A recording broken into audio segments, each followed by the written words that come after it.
안녕하세요. 일신사입니다. 저희 채널에는 신박한 사연들이 많이 있으니 많은 분들의 구독 부탁드립니다. 이번 사연은 남편에게 상처만 주던 시댁 식구들이 돈을 내놓으라고 해서 거짓 취급을 해주고 연을 끊었다는 사연인데요. 함께 보시겠습니다. 안녕하세요. 33살 결혼한 지 2년 되었고 반딩크족 부부입니다. 반딩크라는 말이 좀 이해가 안 가시죠?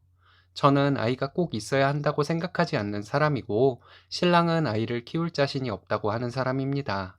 그래서 나중에 생각이 바뀌면 아이를 갖던지 하자고 합의를 하고 결혼했어요. 시어머니는 마음씨가 참 못된 사람입니다. 차남인 신랑이 형보다 못하다고 혼만 내셨던 엄마라고 들었습니다.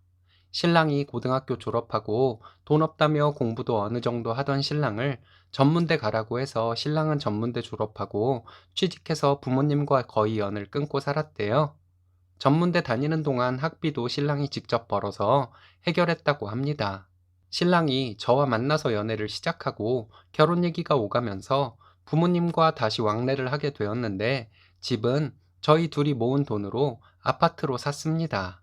그런데 시어머니는 예단과 코트 등 별걸 다 요구해서 신랑이 뒤집어 엎었지만 신랑 가여워서 제가 예단한다고 했습니다. 예단하고 결혼식 올렸는데 명절과 제사 때 늘 저는 시어머니에게 시달렸어요. 신랑은 저에게 시댁 가지 말라고 했지만 제가 안 가겠다고 하면 신랑은 시댁에 완전히 버림받은 존재가 될 것 같아서 화병이 나더라도 가자는 생각으로 이 악물고 갔습니다. 시댁에 가서 명절이나 제사 때 음식을 하고 있으면 형님은 아무 일도 안 하고 저와 신랑 둘이서 다 했어요. 아무리 못된 사람이어도 제가 조금만 더 버티면 알아줄 것이라는 생각으로 했습니다. 딱 3년까지 버텨보고 안 되면 그만두려고 생각했어요. 신랑은 자기가 미안해서 안 되겠다고 그냥 시댁에 가지 말라고 하는데 저는 나중에 후회하지 않으려고 3년까지만 해보겠다고 했더니 신랑이 울면서 저에게 고맙다고 했습니다. 시부모님은 아주버님네와 합가해서 사는데 그 집은 아이가 셋이에요. 제가 시댁에 가기만 하면 시어머니와 형님은 주방 근처에 얼씬도 하지 않았습니다. 아이들이 어리지도 않아요. 막내가 7살입니다. 저는 디자인 일을 하기 때문에 제 작업실로 사용하는 오피스텔이 따로 있어요. 결혼하고 집과 작업실을 오가며 일을 하고 있습니다. 결혼 전에는 제가 그곳에서 살면서 작업을 했기 때문에 대강의 살림살이는 있어요. 2달 전쯤에 아주버님과 시부모님이 신랑에게 더 큰 집으로 옮기고 싶다고 자꾸 말을 하더랍니다. 신랑은 돈이 생길 일이 있나? 하고 한 귀로 듣고 한 귀로 흘렸대요. 형님은 저에게 아이가 셋이라 집이 너무 좁고 어쩌고 하면서 큰 집으로 이사를 가야겠다고 가끔 말을 하길래 저는 그냥 그런가 보다 했어요. 한 달 전쯤에 신랑이 집에 들어왔는데 표정이 너무 안 좋길래 무슨 일 있었냐고 물었더니 우리 이사 가면 안 되겠냐고 묻더군요. 이유도 물으면 안 될 것 같아서 이사 가자고 했습니다. 이사 가고 시댁에 왕래도 없이 평생 살았으면 하는데 저에게 아무 원망도 없을 것이고 지금까지 한 것으로 충분하다고 하면서 그렇게 하면 안 되겠냐고 하더군요. 그렇게 하겠다고 했습니다. 신랑이 자기가 너무 떨려서 그러는데 시댁에 함께 가자고 하길래 알겠다고 따라 나섰습니다. 신랑 표정으로 봐서 무슨 일 저지를까봐 걱정이 되었거든요. 시댁에 가면서 신랑이 얘기해 주는데 그날 시댁에 갔더니 시어머니와 아주버님 내외가 말하기를 큰 집으로 이사를 가야겠다고 하면서 제 오피스텔 전세금을 빼서 이사 갈 집을 구하는데 보태라고 하셨다네요. 남편은 듣자마자 그냥 앞으로 보지 말고 살자고 하며 나와서 집으로 왔다고 했습니다. 그리고 집에 와서 저에게 시댁과 모두 끊고 살자고 얘기한 것이었다고 하더군요. 그런데 이러고 말면 자기가 너무 한이 될 것 같고 계속 우리를 괴롭힐 것 같아서 확실하게 끊고 오려고 지금 시댁으로 가는 것이라고 말하더라고요. 정말 마음이 아팠습니다. 신랑에게 후회 없도록 한풀이 다 하고 오자고 했어요. 당신이 무슨 행동을 해도 나는 옆에서 편이 되어줄 것이라고 걱정 말고 하고 싶은 말 다 하라고 하면서 시댁으로 갔습니다.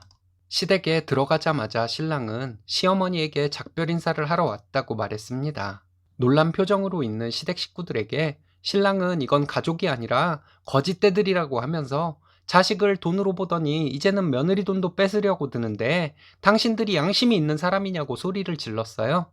시어머니와 아주버님이 뭐라고 말하려는데 신랑이 듣지도 않고 어릴 때부터 지금까지 자기가 차별받고 무시당하고 살아온 것들을 막 쏟아냈습니다.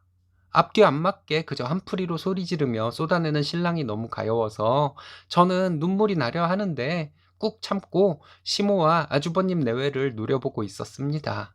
그게 제가 신랑을 위해서 해줄 수 있는 전부였어요. 엄마는 어렸을 때 이랬다. 중학교 때 이랬다. 성인이 되어서 이랬다.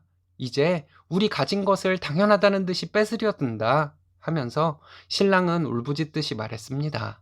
형님은 저에게 형제끼리 도와줄 수도 있는 것이지 집값 조금 보태라고 했다고 이렇게 남편을 부추겼냐고 저에게 그러더라고요. 도와달라고 하는 사람이 당연히 받을 것을 받는 것처럼 말하냐고 했어요. 거지가 국어를 하려면 최대한 불쌍한 척이라도 해야 하는 것 아니냐고, 국어라는 주제에 어딜 당당한 태도로 국어를 하냐고 말했습니다.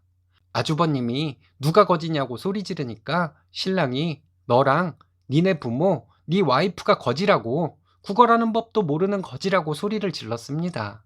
우리는 이제 이사를 갈 것이고 전화번호도 바꿀 것이니 앞으로 찾지 말라고 했습니다. 제가 시댁 식구들 들으라고 신랑에게 그랬어요. 자기가 가지 말자고 할 때 여기 안 왔으면 이럴 일도 없이 조용히 이사 갔을 텐데 미안하다고요. 괜히 내가 고집 부려서 자기에게 미안하다고요. 제가 시어머니에게 그랬어요. 앞으로 작은 아들과 며느리는 없다 생각하시라고요. 어차피 신랑 만났을 때부터 고아인 것으로 알고 만났으니 나도 앞으로 시댁은 없는 셈 치겠다고 말했습니다. 보통 남편들은 본가에 가면 자기 집이라고 편하게 있는데 여기 왔다 가면 나보다 신랑이 더 힘들어 하더라고. 나 이제 내 욕심에 내 남편 힘들게 하지 않을 것이라고 말하고 신랑 손잡고 나왔습니다. 저도 떨렸지만 신랑은 오죽했겠어요. 신랑이 운전했다가는 사고 날까봐 제가 운전하고 집으로 왔습니다. 너무 마음이 아팠지만 신랑을 안아주는 것밖에는 할 수 있는 일이 없더라고요. 다음날 시댁 식구들 카톡으로 전화기 불라고 형제이고 가족인데 야박하다고 하는데 더 이상 무슨 소리도 안 통할 사람들이라는 것을 다시 한번 확인했을 뿐이네요. 신랑이 걱정도 되지만 차라리 잘 되었다는 생각도 듭니다. 애써 괜찮은 척하는 신랑 얼굴에 힘든 것이 보이더라고요. 신랑이 결혼 전에 애 안 낳고 살고 싶다고 한 것도 시어머니 때문이라는 것을 알게 되니 정말 화가 났습니다. 결혼 전에 신랑이 자기는 좋은 아빠가 될 수 없을 것 같아 겁난다고 딩크로 살자고 했을 때 사실 저는 신랑과 결혼하기로 결심했었거든요. 이 사람은 나밖에 없을 것 같아서요. 요새는 신랑 표정이 좀 밝아지긴 했지만 위로해주고 안아주고 싶은데 신랑 마음이 무너질까봐 마음대로 하지 못하고 있어요.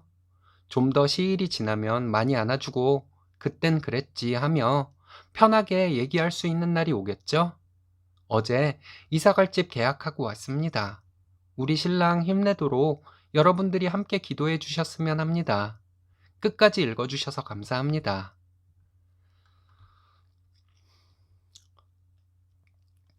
시댁 식구들은 남편분께 없어야 할 사람들입니다. 남편분 하자는 대로 잘 하신 것 같습니다. 남편에게 이제 쓰니님이 부모이고 형제네요. 마음씨 고운 쓰니님, 복 받으실 겁니다. 오늘의 사연은 여기까지입니다. 재밌으셨다면 좋아요, 구독 부탁드려요. 일신사는 여러분들의 사연으로 제작됩니다. 많은 사연 제보 바랍니다. 여러분들의 사연은 아래 메일 주소로 부탁드려요.